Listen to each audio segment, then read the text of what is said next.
years, she has used her wealth of scientific knowledge as well as her innovation to solve multiple complex problems across the industries. And a little bit of echo. Are you guys hearing that? See if we can close that.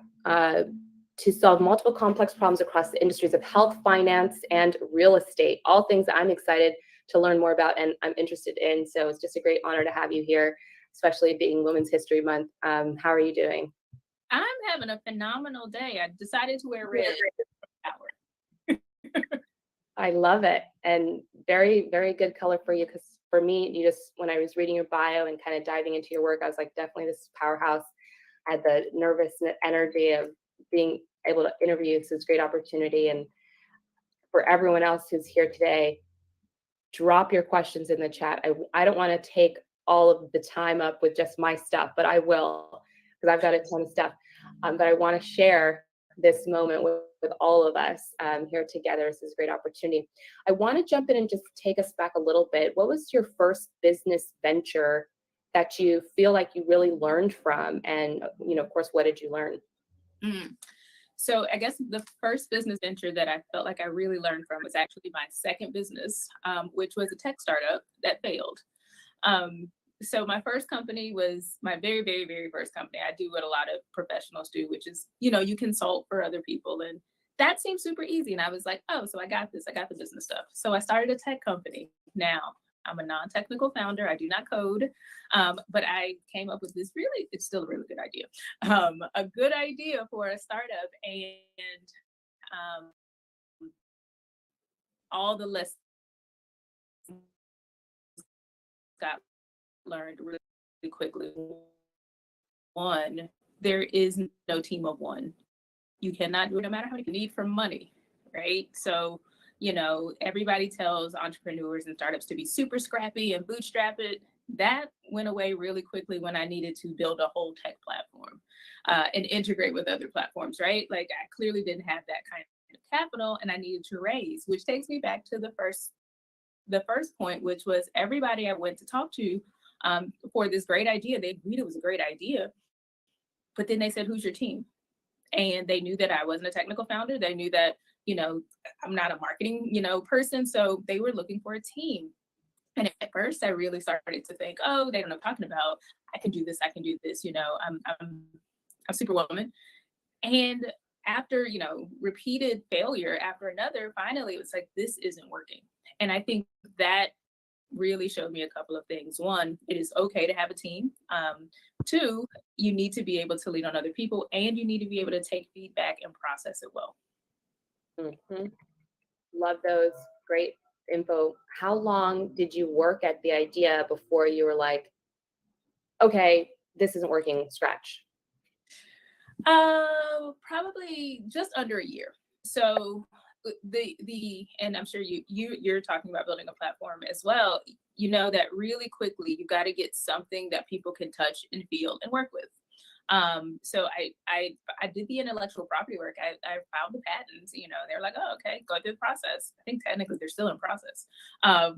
But once I really started getting in and, I'll call it tinkering and doing all these other things, right at that year mark, it's like, you've gotten nowhere. And that's one of those things that in business school, they talk to you about sunk cost. You can't say, oh, I can't quit because I've already put in this much time, this much money, this much whatever. Got to really be able to almost have a reality check with yourself. And I had that right at about a year in. And I said, okay, it's time to regroup because this isn't working. I talked to a couple of my mentors. I always have really good mentors. And they were like, okay, everybody fails. This, I think for me, it felt like kind of the first time something I really wanted fell through. But then after that, I started another company and moved on.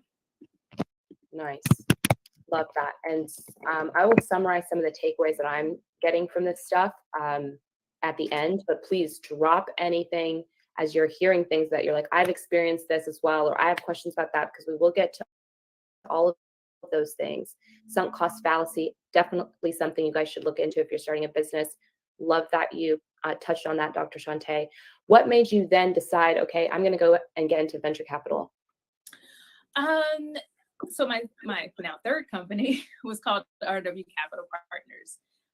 One of the things that I was really good at, because I did come out of a bit of an investment bank, and I was able to do in and out licensing and do a few M&A deals. I knew how to conduct due diligence. And I started getting people saying, hey, can you take a look at this? This is a good deal, da da da da.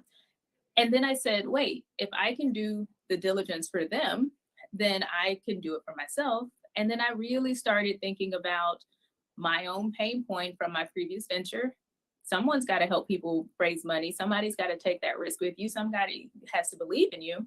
And after that, I really took that first leap in. I love to tell the story that my actual first investment was into a small business, not into the VC space. And it was a hair salon. It was something I knew, but I got capital into a woman-owned business, got her that capital so she could create a new revenue stream. And then from there, I started taking baby steps closer to angel investing. And then right at the tail end, when I was really thinking about what's my next step with the firm, I met up with another partner and we decided to go all in and do VC. And we both took our angel investing and small business investment track records and we applied them to venture capital. Amazing story. Love that. And congratulations on all of your success so far. Your tagline is be well, do well. What does that mean to you, to us? Yeah. So most people know, I think now, like the doctor part of my name, I used to be an experimental therapeutics neuro-oncologist.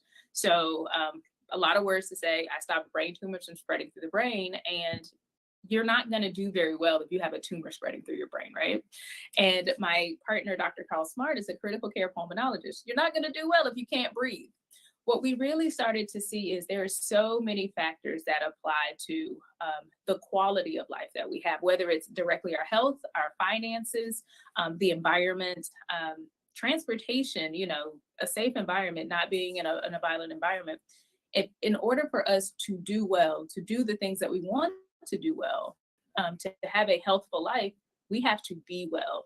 And there's so many factors that plug into your health. I mean, a lot of people think, oh, I didn't have to go to the doctor, so I'm well. And that's actually not the definition of being healthy.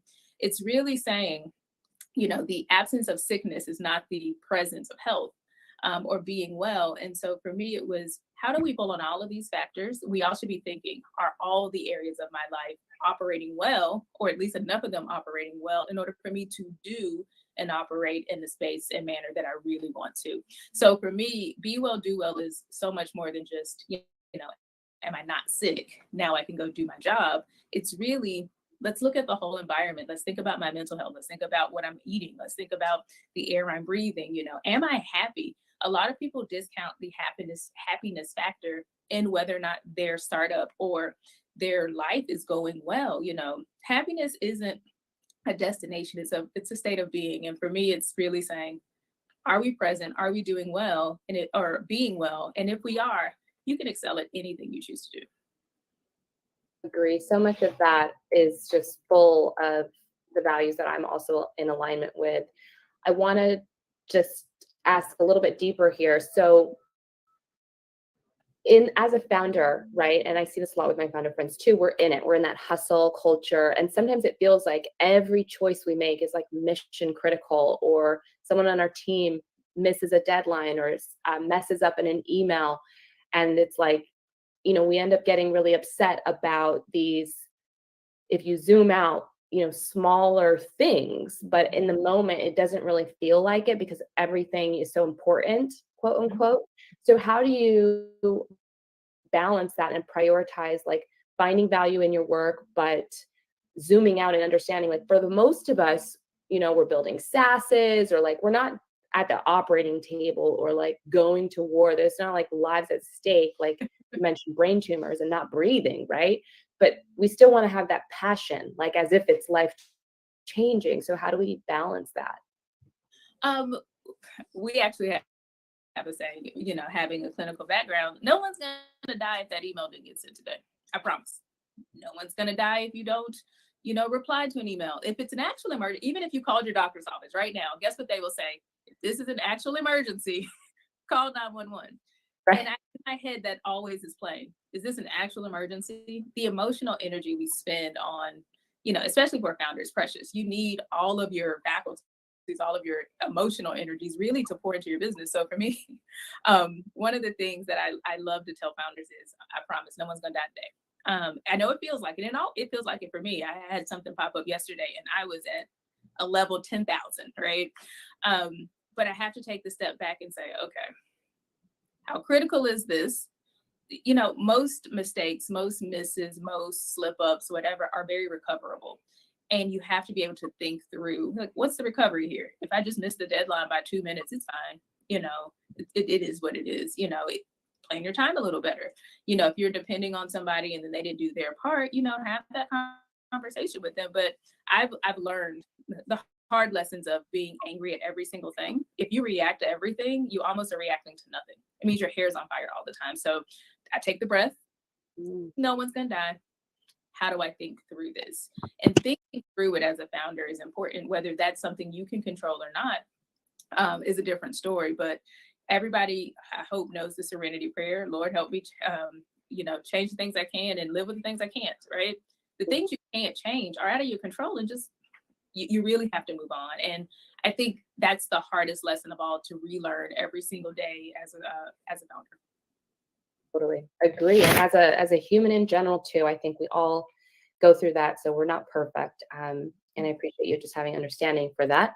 As an investor, it feels good to know that there's investors out there that are aware and can give us grace from time to time when we make those mistakes. So I was looking through. You choose to invest in specific verticals, like most investors. Why do you choose to invest in the specific verticals that you do? And if you could just give high level for those that are watching and maybe thinking like Dr.Shanté, she might be an investor that I could approach. Which verticals are you looking at right now? So mainly for Black Pearl Global, I am investing in healthcare. That's everything except for pharmaceuticals. But I also take a more broad social determinants of health kind of approach, meaning, if it's green tech, there may be some environmental plugins that reduce or improve your healthcare outcomes. We have invested a little bit into fintech. If there's a direct, we are enabling people to pay for health. Healthcare is at the center of what I do on the Black Pearl Global side. But as a private investor, I'm looking for really good opportunities. And so usually I tell someone, it never hurts me to have a conversation. A lot of people are saying, hey, do you know somebody that does? And I've got from collecting space junk to, healthcare to, something, SaaS-based platform that does X. So it never hurts me to have the conversation. I like to remind founders, investors don't make money if they don't have anything to invest in. So I don't ever consider it a waste of time. Now, I always encourage people, yes, I'm in healthcare, social determinants of health, and then maybe there's a smaller pie that I may be really interested in. And a lot of it is women focused. But at the end of the day, it never hurts me as a human to make a connection with somebody who's building something. Because guess what? I may get a call from a colleague. I might just decide, you know what? I want to, plug this person in here, here, here. And so those verticals are important to me because of my background, because of my own watching people in my family not be able to navigate the healthcare system or, get the care that they needed at the time they got it, or at the time they really needed that would have made the difference. But outside of that, for me, and not every investor is the same. Some investors only want to hear about the technology vertical that they invest in.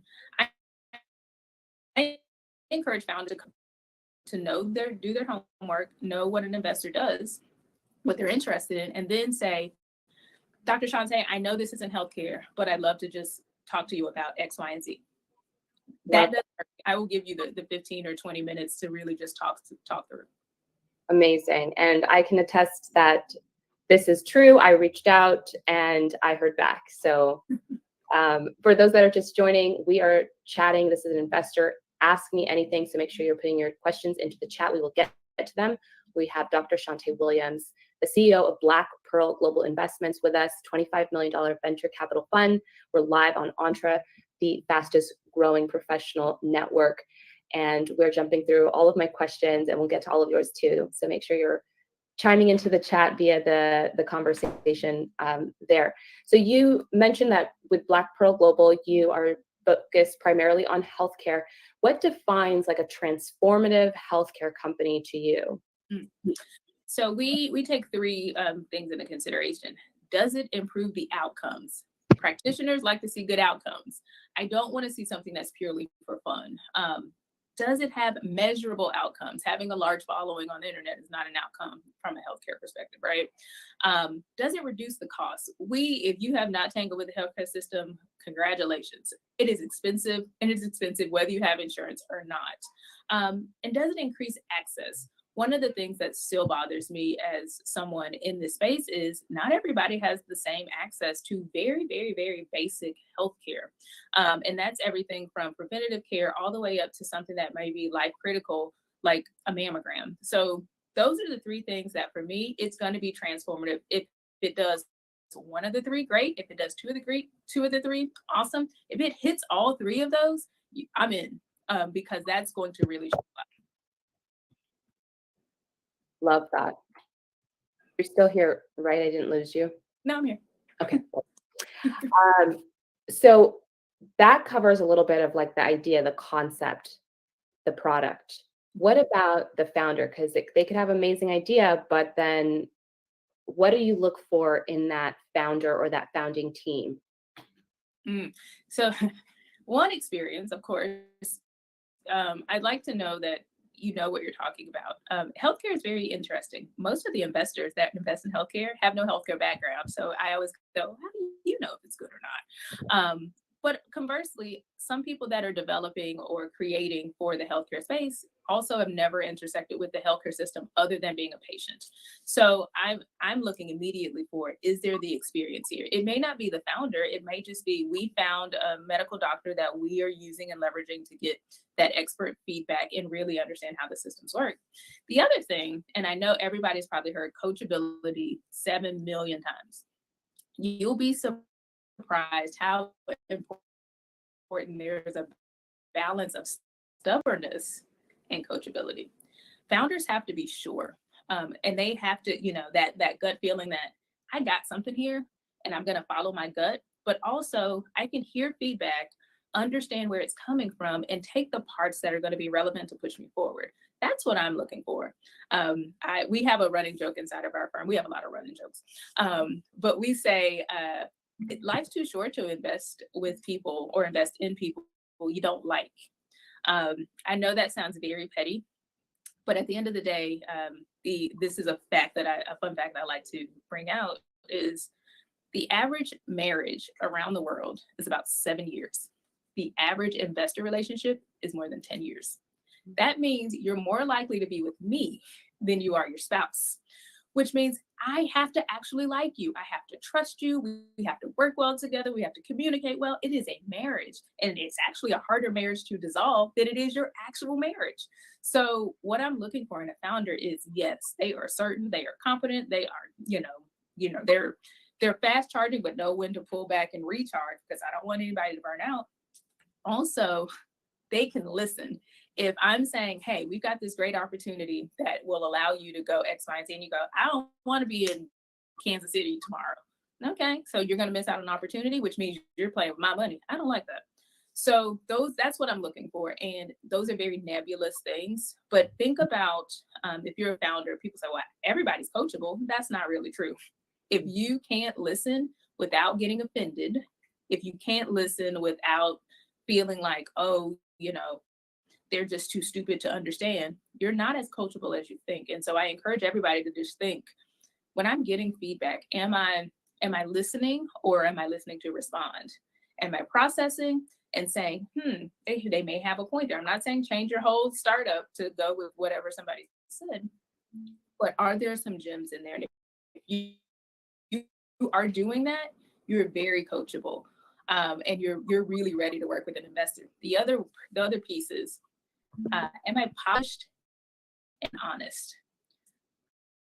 I'm sorry, I'm going to curse. I have a bullshit detector that is always like, okay, if it don't make sense, there's a lie somewhere. So, if I ask you what your revenue is and you give me a 500-word long answer, okay, you're not being honest. If you've sold nothing, just say nothing, but we're on track for it, that's fine. But be honest. And then those emails that you send to an investor, a lot of people actually do read them. Are there typos in it? I make a lot of typos. I'm a crappy speller, which is why I have someone else read my important emails, right? Make sure that you're doing those little things. Be nice to my assistant. If you're crappy to my assistant, I don't want to talk to you, because that tells me how you treat other people. So be polished and be honest. And that tells me, if we get into an investing relationship, you're going to tell me when it's not working. You're going to tell me when I made a mistake. You're going to tell me, I have this opportunity. I'm not sure what to do with it. You're going to be open and honest, and you're not going to cut corners. Beautifully said. I love all of that. Continuing to talk a little bit about fundraising, investment right now for founders, we're hearing the optimal time to fundraise for a founder. Every day, all day. Okay. And I say that jokingly, but I like cliches and sayings that you can already tell. It's hard out here for a pimp. It's real hard. Yeah. Interest rates are going up, which means people are not taking the same risks. Crypto, we had a lot of crypto millionaires, billionaires, or whatever they were calling themselves, that were spending money very freely. Guess what? That's dried up. So the optimal time is really, you never stop fundraising. This is why your relationships and your connections are so important, whether you're fundraising or not. The optimal time of, per any funder or founder or investor is before you need the money. If you are trying to fundraise for, let's call it $250,000, and you need it by the end of the month, you're not going to get it. I promise. Because that means you're already in the pot. Now, good planning, good financial planning, good, business planning says, I know in 6 months we have this big thing that I really need to be keep my eye on, and I need the capital for it. So if it's 6 months out from where you are today, you should have probably started 6 months before that. Unfortunately, for most women and founders of color, it takes you twice as long to fundraise for the same amount. On average, that could be anywhere from 6 to 18 months. And if you wrap in diligence is, I don't care who tells you that they can get it done in 22 days or 2 weeks, or they're lying to you. Unless they already know you and you've already worked together, it's not going to happen in that time frame. So you're looking at least 30 days. So start fundraising before you need the money. Start building those relationships before you need the money. If you need the money now, then that's where you're going to have to say, who are the right people to talk to immediately? You may not be able to raise venture capital, for example, in 30 days. You may need to go to a bank, and even a bank, 30 days might be, we're cutting it real close. You may be in the private sector. You may be looking at angel investors. Angel investors, I don't think get enough glory, because they can move the fastest. They don't have LPs to answer to. It's usually their own money. They can cobble together or create their own syndicate group. So angel investors may be your best choice, but you're always fundraising. Don't think you're not. Even if you don't need money, quote, today, you're going to need money in the future. So you're always fundraising. Always start well before you need the money. Great tips. How do you, once you, let's say you're going to start, how do you make sure that it's a smooth fundraising process? Oh, this is where I hope everybody has heard the term data room. Do you have a data room? What's in your data room? Of course, you've got your pitch deck. Everybody focuses on the pitch deck. That is like step 0, right? Financials. This is where people tend to fall off really quickly. Do you have the right financials? Have they been well put together? If you are not an accountant or somebody that's really good at numbers, make sure you get a bookkeeper, know what you're doing. Do you have a forecast? That goes into your data room. Every investor wants to know, how am I going to make my money back? So I want to see your revenue plan. I want to see your growth plan. I want to see all of these things tucked in. Also, a lot of people bootstrapping skip over documentation. What do I mean by that? Are you legally formed? If you have partners, do you guys have an agreement that is, solid and legal? It's more than just a handshake. If you've got employees, have HR policies? All of that stuff is populating your data room. I would not start fundraising before you have your data room ready. If you don't have financials ready, you're not ready to fundraise. For the simple fact that the one thing that I flip through in a business plan, you could give me 800 pages. You know what I'm going to do? Flip to the financials very quickly. Okay, I got the gist. I know what you do. It takes a sentence to read that. Where are the numbers? You don't have the numbers. You don't want to get in front of an investor and go, okay, we're pulling them together and it's going to be a couple of weeks. Guess what? You probably just lost that investor because you weren't ready to talk. So that's what you need to be doing. Focus on your data room. Make sure it's all together, easy to navigate. I'm not telling you you have to spend a ton of money on a platform. You know, I've been in a data room that's a Google Drive that's well set up, you know, that's, you know, got proper passwords, but it's easy to navigate. I know what's where, it's very organized, and I can easily navigate through it. That's the piece that's what sticks you in due diligence. That's what gets under investor skin very quickly if you're not really ready. Inevitably, there'll be something an investor asks you for that you don't have, and that's fine.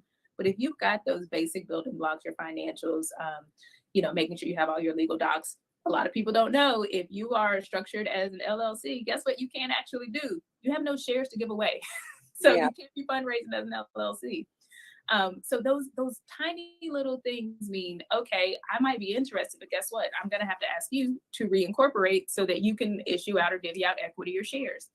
That's going to slow you down. So be ready before you start. Gosh, so much. And we could get into the nitty gritty. I have so many questions, being that I've never fundraised before, but I want to be respectful of your time. And I see a ton of questions coming in. You said something about how much harder it is for women to fundraise. And we're coming off of Black History Month. And now, you know, in a couple days, Women's History Month is going to be over. How are you feeling coming off of these 2 months? And the last few years where so many things have happened for women and for Black people of color in general, do you feel like we did a good job these last 2 months? And what other work do we have to do? What are you noticing out there? I hate to be a pessimist. We've moved nowhere. If you look at the straight numbers, we had when I say a tiny bump, we had the percentage of VC dollars go up to 2.5, maybe close to 3%, you know, for a year or two. And guess where it is now? Back down where it was prior to 2020 or any of this racial equity work, which tells me those were emotional responses. You know, those emotional responses aren't sustainable for founders. I find a lot of the programs that are offered out to people of color or women are more marketing and vanity plays. You know, $10,000 is great if you're literally just starting out, right? That's going to get you your basic things together. $10,000 is almost no money if you got an employee. I always use myself as an example. Payroll for us is $80,000 every 2 weeks, which means if you give me a $10,000 grant because it's Women's History Month, I'm going to go, what are we going to do? Throw a pizza party? Like $10K. Not that we don't want an extra $10K, but we've got to really start to think, are the things we're doing for any of these populations that have been historically underserved, moving the needle? Yeah. I am seeing more people really start to think about the money they take and the investors they take, and say, you know, I need money so I can keep going further, faster. I don't want to have to say, great, I got $50,000 in, I can do a little bit. Now I got to go back and raise $50,000 more. No, we're seeing a lot of investors, not a lot, we're seeing some investors come in and really say, what's going to be transformative to this company? I'm not looking for volume. I'm not looking for how many startups I can bring into my system. I'm looking for who I can really have with and help them get on the right path. Love that. And I love how real you are. I want to get into some other real questions, and I hope that are okay. So, you know, as a woman of color, have there been instances of discrimination that you recall experiencing throughout your career? Absolutely. It's amazing that I'm an investor now. I really just wanted a job in a VC. I couldn't get one. Literally. I interviewed dozens of times. Now, well, I got the feedback, well, you didn't go to an Ivy League. You know, you didn't do X, Y, or Z. But then all of a sudden, it was like, you know what? Maybe I should do this myself. I got told I have several degrees under my belt before I even went out. Maybe you should consider getting another degree. Why would I do that? You know, that's just another excuse. everybody, at some point, degrees don't really matter. You're just collecting them like, infinity stones.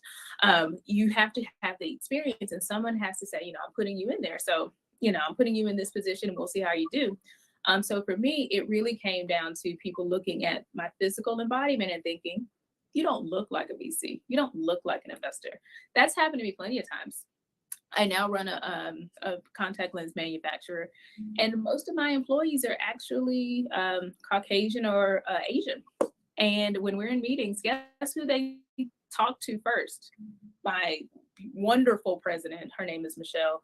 She's a white woman. They assume she's the boss, and she has to go, she's my boss.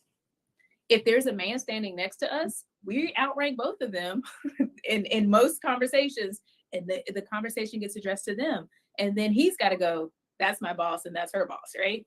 And so those are those small things that maybe, oh, it's an honest mistake. No, it's people relying on the stereotypes. Oh, I assume the owner is a man. I assume the owner is not a person of color. I assume the person that's really going to be the decision maker is someone else.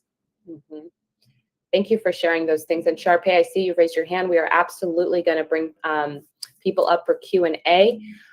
How important is it to you, Dr. Shanté, that when you're out and about, you're doing your thing, are you thinking about that you're a role model to other women and people of color? It sounds terrible. I really am not. My mother's a pastor. I am a Christian by religious affiliation. And the one thing I tell people, you should be living your life in a way that people want to feel inspired, be empowered by, however. So I'm not thinking, I'm going to say this for all women. I'm thinking, I'm going to be honest and truthful, and I hope it resonates with other people. And so far, it's worked out. I think what's been harder for me to really swallow, I've had some people say, oh my God, you're one of my role models. And I'm like, what? It's kind of hard to believe that, as at this big age, someone is looking at the path I blazed, but I'm not thinking about it every day. I'm not a person who really focuses on legacy. I think there's a church hymn that says, may the work I've done speak for me. And the work I've done and the work I continue to do, I hope it speaks for me. And so I'm incredibly flattered all the time. I do take it seriously. I would never want to misrepresent. And the one thing I do know is entire swaths of people get judged by an interaction with one. So as a Black woman, if I'm acting crazy, or, if I curse everybody out, which I'm very capable of doing, if I do that, I may be ruining it for somebody else. Somebody else might go, ooh, well, I had that one conversation. It's one conversation. It shouldn't, castigate a whole population of people, but it will. So I do take the rooms that I'm in and the people that I represent, whether I'm intentionally representing them or not, very seriously, because I know something I do, say, or don't say could affect other people. Mm-hmm. 100% true. And I was asked some of these questions at a panel that I spoke on, and I felt them. And so that's why I was like, I'm going to ask Dr. Shanté these questions as well. Would you advise founders of color like myself to use discernment when it comes to choosing investors? And if yes, what qualities are important? Yes, and yes. Yes, yes, and yes, and yes. Again, 10-year marriage, it's got to go both ways. It's not just, usually there's this power dynamic in an investor and a founder. It actually is more equal. The two of you are on equal footing. The founder should have as much say so in a conversation because they're doing it as the investor. The one thing that you can always ask for are two things you can ask for from an investor. Do I feel comfortable? And that's a personal thing. Hey, did I feel comfortable asking that person a question, having this conversation, sharing, my baby with them? Did I feel comfortable? Was it an easy conversation? Or did I feel like, oh, okay. Not that you won't be nervous, but literally I feel stupid for saying this, or I don't want those little internal cues can tell you what that, relationship could shape up to be. Mm-hmm. So I say do a gut check. If you're not comfortable in the early conversations, you really aren't going to be comfortable when we start talking about money and numbers and what did you spend the money on.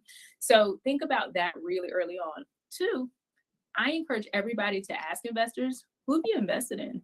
What's your relationship been like? If they aren't willing to tell you, that's a red flag. And before you even get into that meeting and ask that question, go look it up. If you can't find a track record of them anywhere, that says something. Um, Mhm. if you are looking around and you only see nasty grams, I mean, some really like, ooh, I don't know. Also take that into advisement. Yes, every situation is different and there are two sides to a story.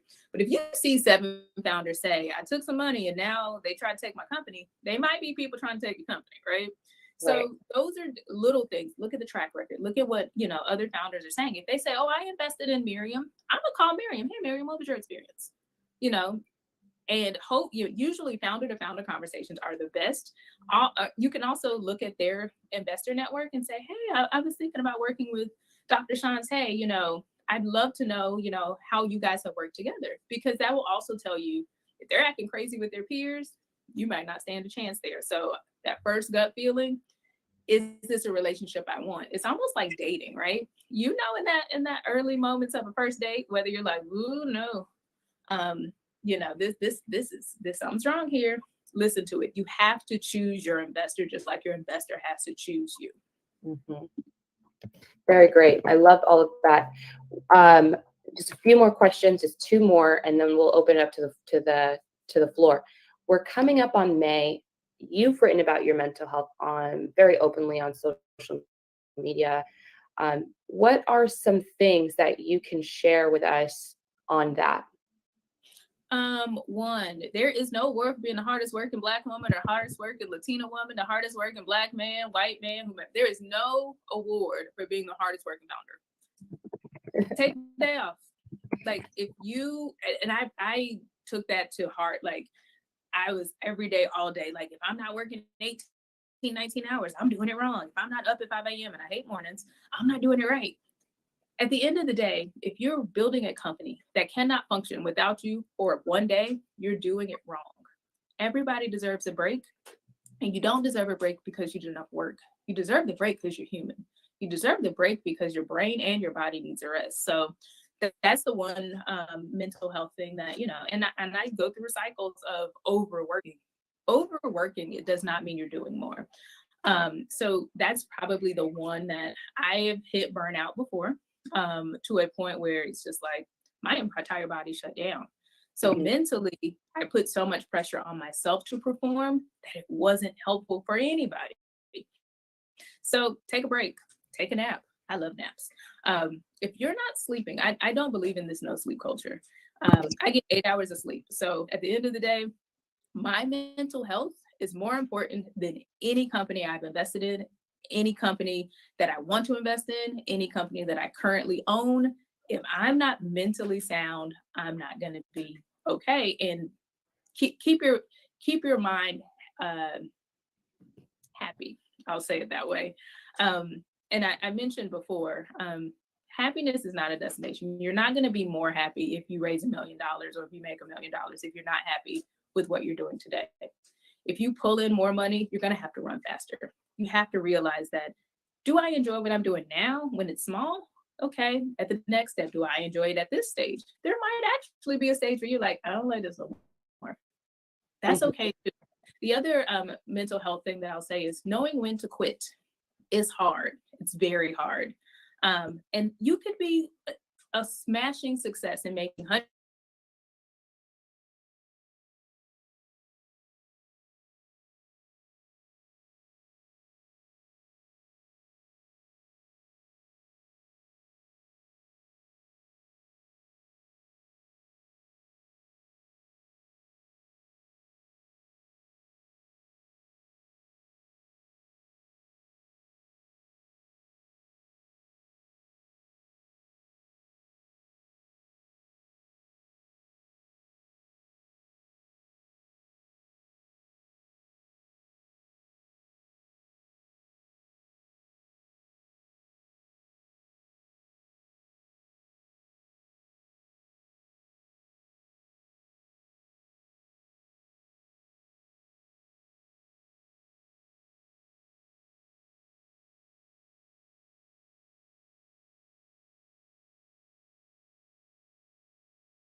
place to, just kind of go, who's an investor in X? And those people, if they're promoting it, if they're talking about it, they may be incredibly open networkers and, point you in the right direction. The other thing you can look for is angel groups in your area. Angel groups are, masses of individual investors. We have several here in North Carolina, and, inevitably, if you just show up to one of their meetings, there's 50 to 100 investors in that room interested. So angel groups are ripe for founders to just start networking and getting their business out there. You cannot be afraid. One, don't come in and saying, hey, I'd really like you to invest in my company for $100,000. But really you start thinking about, okay, am I in the right place? I heard sports supplements is where you are.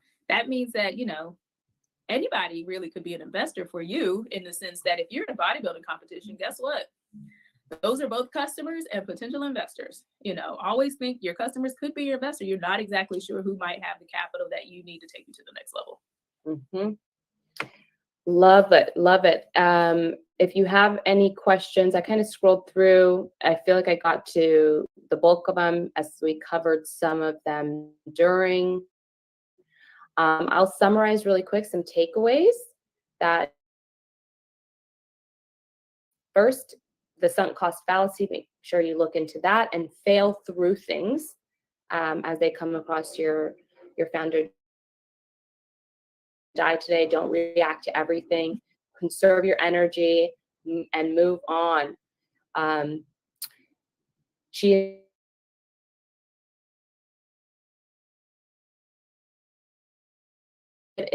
investor, she's more open, she invests in really good opportunities, and she's always happy to have conversations. So make sure you connect with her. Life is too short to invest in people that you do not like.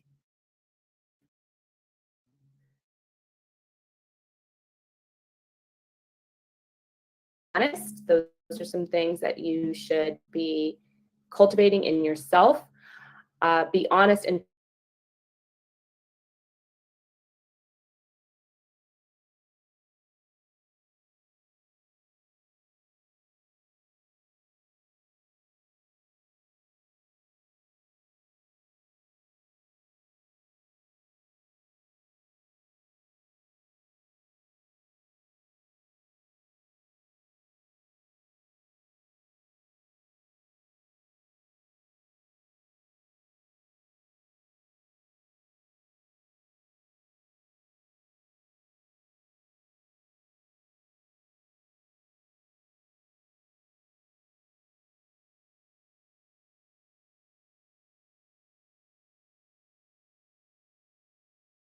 says, and I'll share it with you guys, she says two things. You got to work the plan for the plan to work. Well, that means you got to have a plan, right? So working your plan is necessary. You got to execute. The other thing is, if you can make it just one more day, one more night, the next day could really change your life, which means keep pushing. Even if it's hard, even if you get 10,000 no's yesterday, you only need one yes. So, continuing to remember, no is a part of the conversation, and it's only on its way to a yes. Thank you so much for those powerful closing words. Thank you everyone for joining us today. And I hope you guys go out and do some good work, take some time for yourself. And like Michael, our founder here at Entre always says, make some money. Yes. Bye-bye.